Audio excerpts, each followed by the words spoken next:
Israel Iran तनाव के बीच प्रधानमंत्री नरेंद्र मोदी को इजरायली पीएम बेंजामिन नेतन्याहू का फोन आता है।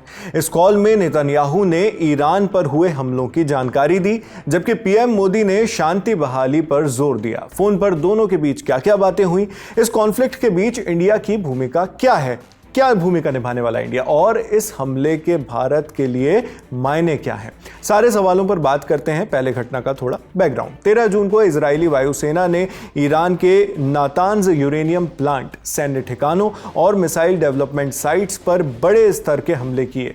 इजराइल के मुताबिक ये हमले ईरान में परमाणु हथियार बनाने की कोशिशों को रोकने के लिए थे। इजरायली प्रधानमंत्री बेंजामिन नेतन्याहू ने कहा, ईरान के पास 9 परमाणु बम बनाने लायक यूरेनियम है।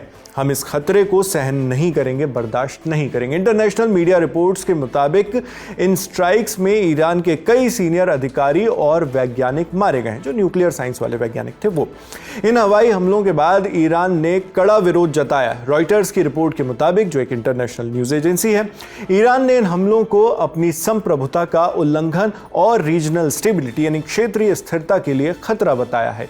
ईरानी अधिकारियों ने चेतावनी दी है कि वो भविष्य के किसी भी हमले का सख्ती से जवाब देंगे। साथ ही ईरान ने इंटरनेशनल कम्युनिटी से इस तनाव को बढ़ने से रोकने की अपील की है। तेहरान, जो ईरानी राजधानी है, उसका दावा है कि उसका न्यूक्लियर प्रोग्राम पूरी तरह शांतिपूर्ण है और इजराइल उसके राजनयिक प्रयासों को विफल यानी फेल करने की कोशिश कर रहा है। ईरानी सरकार ने कहा है कि इस तरह के हमले मिडिल ईस्ट, जो वेस्ट एशिया भी है, उसमें एक बड़े संघर्ष को जन्म दे सकते हैं। ईरान के सुप्रीम लीडर अली खमेनी ने कहा है कि इजराइल को बिना सजा दिए नहीं छोड़ा जाएगा, जबकि इजरायली प्रधानमंत्री नेतन्याहू का कहना है कि उनका ये ऑपरेशन राइजिंग लायन ईरान से इजराइल के खिलाफ आ रहे खतरे को रोकने के लिए किया गया है और जब तक खतरा हट नहीं जाता तब तक ये ऑपरेशन चलता रहेगा।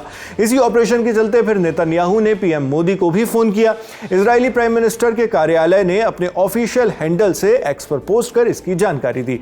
भारतीय वक्त के हिसाब से शाम के 6:40 पर आए इस बयान में बताया गया, बीती रात से प्रधानमंत्री नेतन्याहू ने भारत, जर्मनी और फ्रांस सहित कई देशों के अध्यक्षों से बातचीत की। अभी उनकी अमेरिकी राष्ट्रपति ट्रंप, रूस के राष्ट्रपति पुतिन और ब्रिटिश प्रधानमंत्री से बात होनी बाकी है। ये उस वक्त की जानकारी थी जब ये पोस्ट की गई, उसके बाद भी हो सकता है इसमें डेवलपमेंट्स आए हों। एक अगली पोस्ट में इजरायली पीएम ऑफिस ने कहा, ईरान से तबाही के खतरे के मद्देनजर राष्ट्र अध्यक्षों ने इजराइल की आत्मरक्षा से जुड़ी जरूरतों को समझा। प्रधानमंत्री नेतन्याहू ने कहा कि वो आने वाले दिनों में भी उनके साथ संपर्क में बने रहेंगे।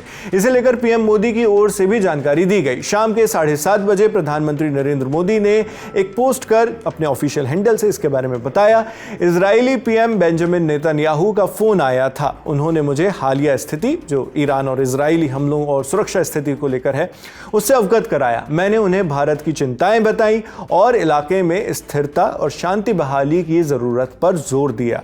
इसे लेकर भारत सरकार ने ईरान, इजराइल दोनों देशों से किसी भी उकसावे से बचने की अपील की थी। विदेश मंत्रालय ने कहा, हम मौजूदा संवाद और कूटनीति के माध्यम से शांति बहाली के प्रयासों का समर्थन करते हैं। आगे इस मामले में जो भी अपडेट्स आएंगे वो हम आप तक इसी तरह पहुंचाते रहेंगे। आप इस पूरी खबर पर क्या सोचते हैं, हमें कमेंट बॉक्स में लिखकर जरूर बताएं। मैं हूं शेख नाविद, कैमरे पर मेरे साथ आलोक हैं। उन जिन साथी ने इस वीडियो को एडिट किया उनका नाम भी आप डिस्क्रिप्शन बॉक्स में देख सकते हैं। देश और दुनिया की खबरों के लिए आप बने रहिए दी लल्लन टॉप के साथ। शुक्रिया।